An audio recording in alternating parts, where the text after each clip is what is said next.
Hello, Billy. Hello. Welcome to Heart to Heart. It's my pleasure. Oh, thank you for being with us. First of all, could you say hello to our viewers that are watching? Okay. Hello, my name is Songjae Kong. That's my Korean name, but I'm more known as KoreanBilly. Who might be our knight in shining armour when it comes to preserving northern accents? But the latest star of the web is KoreanBilly. KoreanBilly. Billy, you're an absolute legend. Billy, you're a legend. Thank you so much for hanging out. Chicken. Chicken. Dog. Dog. I'd like some chicken. I'd like some chicken.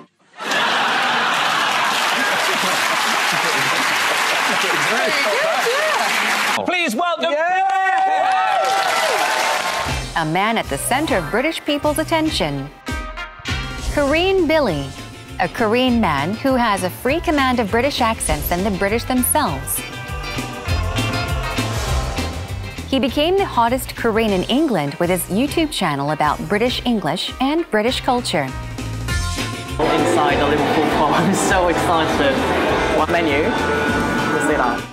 On today's Heart to Heart, we listen to Kong Sang-jae's incredible story about an ordinary student and job seeker's rise to fame.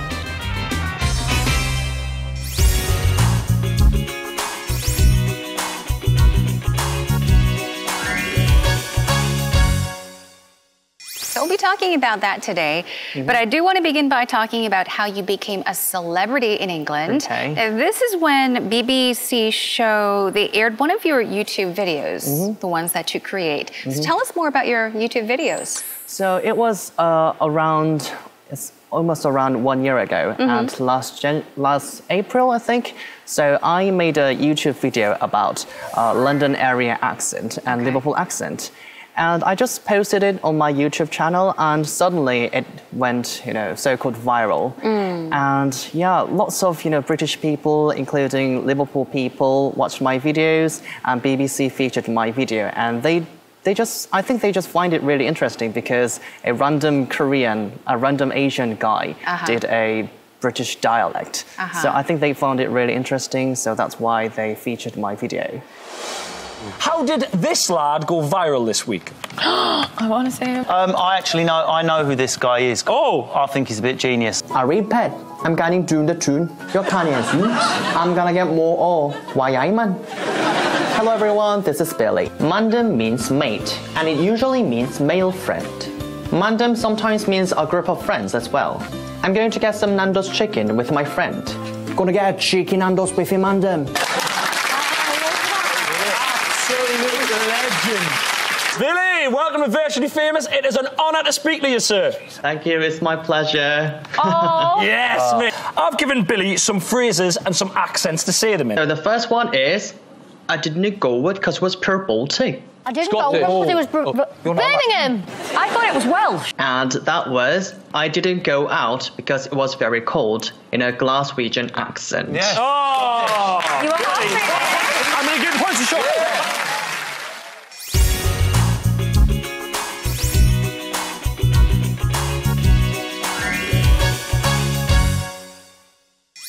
Now, there is a large variety of accents across northern England, and they range from like mild to strong. I didn't actually know that there were so many dialects and accents. Really? I had no idea.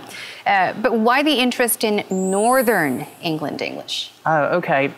I think that's because I went to the Northern England. I see. Yeah, as an exchange student. So when I went to the UK as an exchange student, I lived in the town called Preston, and it is near Liverpool and Manchester in Northern England.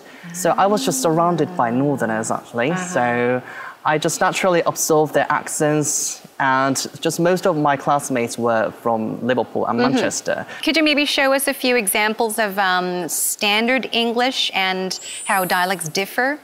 Okay, I think like the best example would be one Liverpool dialect word, and it is called brachi. Brachi. Yeah, and that means breakfast in Liverpool. So, like, for example, in Liverpool, like, the K sound is a little bit different. So we say just k, but in Liverpool, people say like h. That kind of like, it sounds a bit like, German or Dutch, It's what was it? Brachi. Brachi. Yeah.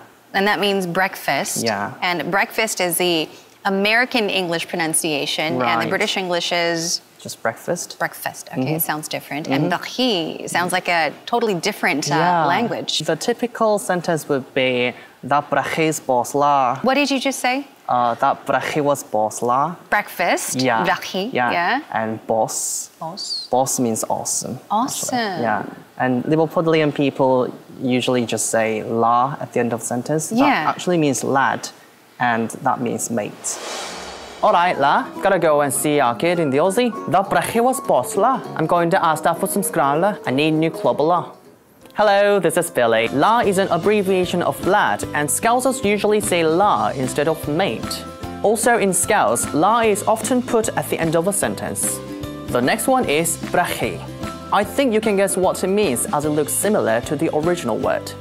Brachi means breakfast, and brachi can also be spelled with B-R-E-K-K-Y. All right. So you have become a hot personality in the UK. The BBC, the Telegraph and Metro have aired your video and it went viral. You became very, very popular, especially about the Liverpool accent, right? Am I correct? So you were recently invited to Cambridge University. Was this why you made your recent visit to England? Right, that's right. Tell us about that. So Cambridge University Press contacted me. I think that was because they were celebrating their 100th anniversary of their pronouncing dictionary. Yeah, so they just wanted to make exciting videos about just generally about British English and English language. So they just invited me, and we made various YouTube videos and just creative videos together. And they were also really interested in how I learned British English as a foreigner. Because I didn't live in the UK for a long time, but I just managed to achieve the fluency about British English. All right, so, but when you made your very first YouTube video, what did you have in mind? I mean, how did you come to create your video? So actually, I started my YouTube channel right after graduation. So I actually wanted to work as a broadcaster or broadcast journalist. So I wanted to work for a broadcasting station. So I really struggled to get a job at a broadcasting station, but it didn't work out really well. So I just thought it would be also great to make my own broadcasting station and make my own broadcast. So yeah, so I just started making a video. And yeah, so at first it wasn't about British English. Yeah, it wasn't. So I just wanted to keep the journalism style video. So the first topic was about first Asian stores in Korea. So that was quite far from the British English. And just after making several videos, I just chose the topic about British English and British dialects. And that's how I started my YouTube video. All right, so you lived in the UK for a very short time. I mean, you currently live in Korea, but you went to study to England. For how long did you live in the UK? So I spent my time as an exchange student in the UK, and I spent 1 semester in the UK, so for about half a year. Half a year, only 6 months. Yeah, and 6 here you months. are. Yeah. I mean, I'm curious. You've always been interested in English, especially British English, and that was when you were in high school, did you say? Where did you study and how did you study English? Well, so just when it comes to English itself, I started to just learn English when I was a very young kid. I used to just study American English because in Korea, students usually study American English, right?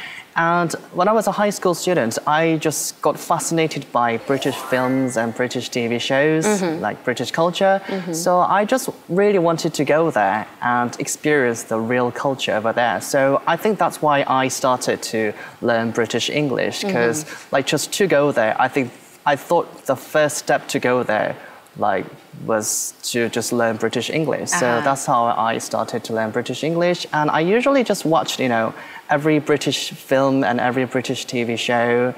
And yeah, just, British radio, BBC radio shows, stuff like that. Yeah, I think I just did almost just every way to learn British English. So it was all practice and I guess most of all interest because you had such a great interest in English and British English. Because I heard that even the locals said that you sound perfect. I'm going to talk about 5 differences of pronunciation between standard American English and standard British English. Let's take a look. Little, little, pity, pity, bottle, bottle, water, water, bottle, bottle.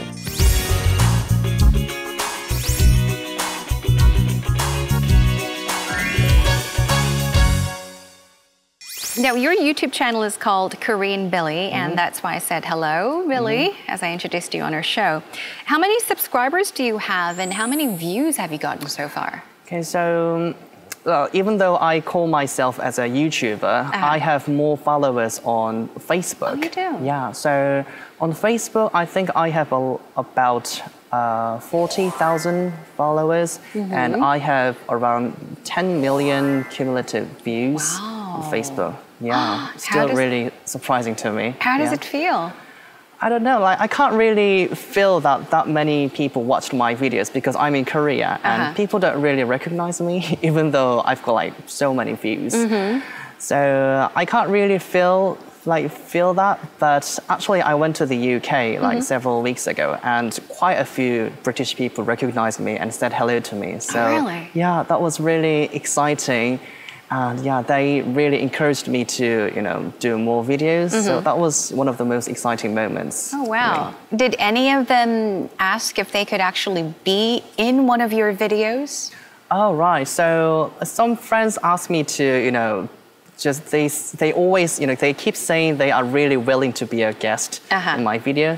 But I asked if they can speak in British English, and nobody replied to me. Oh, really? Because I think it would be a good idea to have a Korean come on one of your videos and practice, speaking British English, or at least give it a try. Yeah. Now, there's a lot more variety than I thought. There are the ones on the cultural gap between the UK and Korea, and some on your thoughts and ideas about certain words. So what would you say is the biggest gap or the difference between the two cultures? Well, obviously there are many other differences because it's an Eastern country and Western country, right?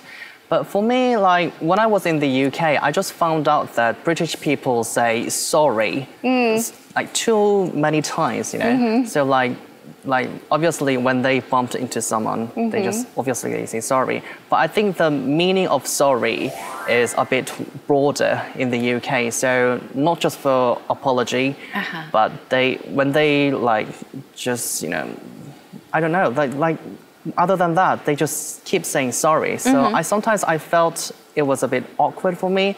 But after spending some time, I also kept saying sorry as well. I actually checked out your sorry video. Yeah. And I remember a part where you said that people on average, on a daily, in a single day, people usually say about 8 sorries. Yeah, right. So I was like, 8 sorries a day? Yeah. And then you gave examples of when people usually say sorry. But you had more than 8 reasons. You had nearly, I think, 30 reasons just on that video clip. Yeah. Sorry for doing something right. Sorry for doing something wrong. Yeah. I was actually very amazed at how many times a person will say sorry in a single day. And obviously, I think American culture is also different. Right, that's true. But your videos aren't only on British dialects. Right. You cover many other subjects. Can you give us an example of a couple? So I also make videos because I'm obviously interested in British culture as well. So I usually make videos about British culture, just generally. So I sometimes bring my British friends and I have them as my special guests. So talk about British English or British culture. Are British people crazy about Harry Potter? I am. Like how crazy? Have you got any like books or gifts? Okay, I'm not that crazy. I have books. Yeah. I have all the movies, which I do watch very frequently. All the shops were open until midnight for the release day, and everyone would be like dressed up as their favorite Hogwarts house and stuff. It's a bit of like a national treasure to us. So is there any other like national one, like Harry Potter, really popular one? Lord of the Rings. And where do you come up with these ideas when it comes to choosing a topic or a subject? I don't know.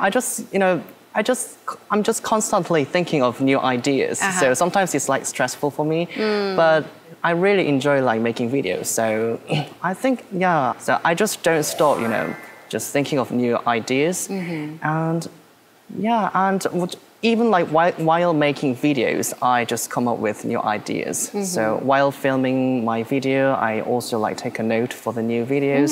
So yeah, it just keeps going. And yeah, now I've spent over 1 year making those videos, and I just keep going that. So you mainly shoot your videos here in Korea. Right, in Korea. I'm curious, where do you shoot your videos? Do you have a studio that you...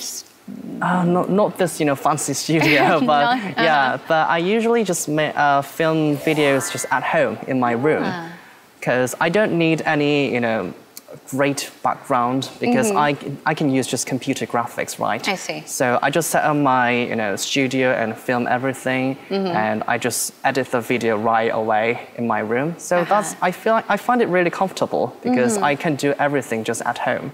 So yeah. That's how I do. The editing must take a long time too. That's because you do a lot of stuff. Right. There's the background, and then you've got words popping up here and there. Right. Does that take a very long time as well? Well, at first it took quite a long time to make one video, because that was the first time I did that. Yeah. But yeah, so I've been doing that like over 1 year. So I'm just getting more used to editing videos, and I think I'm getting good at editing videos. So these days I don't take that much time as I used to, do. So yeah, but I still, enjoy just editing and making videos. So just taking a lot of time doesn't really matter for me. I see. So was it hard for you to make these videos on so many different topics and subjects? Because I mean, you only lived in the UK for 6 months. Right. I mean, was it? How difficult was it, or was it easy for you? So, like for making videos about British culture and British English, I actually do lots of research. So sometimes I read books, and I ask my British mates about the British culture, about British dialects, British English. So it takes quite a lot of time to make one video. So maximum, it takes about 1 month to make like 3-minute long video, because because I can't say something that is wrong, right? So I should be really careful about saying something, because people just observe what I say, because they just think everything is just true. So it takes quite a long time to do the research, but I just enjoy learning British culture and British English. So I don't, find it really, really tough for me. And what was your most recent video on? What was it about, and when did you film it? So like when it comes to a British dialect, I recently made a video about, it's called Brizzle. Brizzle? Yeah, it's in Brizzle, and it's Bristolian. Do you know what Bristolian is? Not really. It's the dialect which is used in Bristol in the UK, and it's in, the southwest of England. Yeah, so I made a video about it, and like the funny thing is, like right after I posted my video about the Bristolian dialect, just all the people from Bristol just got tagged to my video, and they just started discussion, and they started their conversation about their dialect words, stuff like that. So that was really exciting. I'll bet you like your lunch today. RKE, you've got new dabs. I'm off to Astor to get some cider. I've arrived in Bristol. Cheers drive. In Bristolian, cheers drive means thank you bus driver. You would often hear this expression in Bristol, since Bristolians often kindly say cheers drive when they get off. So when you want to say thank you to a bus driver in Bristol, you can say like cheers drive. Then let's take a look at an example sentence. I've arrived in Bristol. Thank you bus driver. I've arrived in Bristol. Cheers drive.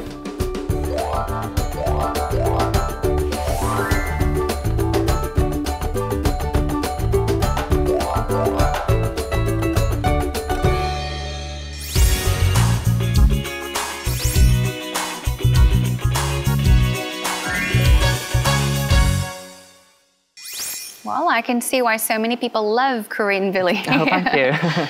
There are many people, many Koreans that actually are very interested in speaking British English. So why not give us a tip as to which book? Because you mentioned you watched movies, you read books. I mean, there are tons of things you can do to practice speaking British English. So what's a tip that you might be? So when I was a high school student, I definitely used some books. And there are some books from Cambridge, Oxford, like UK, publishers make grammar books or just English books for only British English. So I used that, and I also watched lots of, films and TV shows. Like Harry Potter was really popular at the time. So I watched Harry Potter over and over again. And I think these days I would recommend watching YouTube videos as well, because when I was young, mine as well. When I was a high school student, there was nothing like YouTube, so I couldn't really watch YouTube videos. But these days, there are lots of YouTube videos, and there are lots of British YouTubers as well. So if you are interested in British English, you can definitely find British YouTubers who are just native speakers. I see. And just find some topics that you are interested in. Like if you are interested in traveling, you can just type travel in the UK and find British YouTubers who make videos about just British traveling, and that is interesting. And you can also learn British English as well by listening to the native speakers. I see. So I guess it's not that difficult after all. Yeah, I think the best way to learn British English is just copying their lips and just copying their accents. So I think listening a lot would be the best way to learn British English. All right. And would you maybe like to give a few tips to our viewers that may be wanting to create something very similar to what you have been creating, what you create right now? I mean, there may be plenty of people saying, I wish I could make a YouTube video, just like KoreanBilly. I want to do something like him. But a lot of people may not be brave enough, for people that need encouragement, or what kind of tip would you like to give them? Or could you give them? So I think the reason why I could be very brave to make a YouTube video is because I made a video about what I already know and what I like. So I think some people would like to get popularity as soon as possible. So they just try to pick up some just popular topics, even though they don't really know much about that. But I would recommend just making a video about what you really like and what you know enough to tell other people. And that made me keep making the videos, because I am really interested in British English. So I, even though I make hundreds of videos, I don't get bored. So I would recommend choosing a topic what you like and what you enjoy making a video, and that would make your way to I think YouTube. That's great advice. Thank you so much for that tip. What else do you plan to share on KoreanBilly in the future? Well, obviously there are many other dialects I haven't covered yet. So I'll definitely learn more British dialects and help others to learn more about it. And I am also just trying to help British people to learn more about Korean culture and Korean language as well.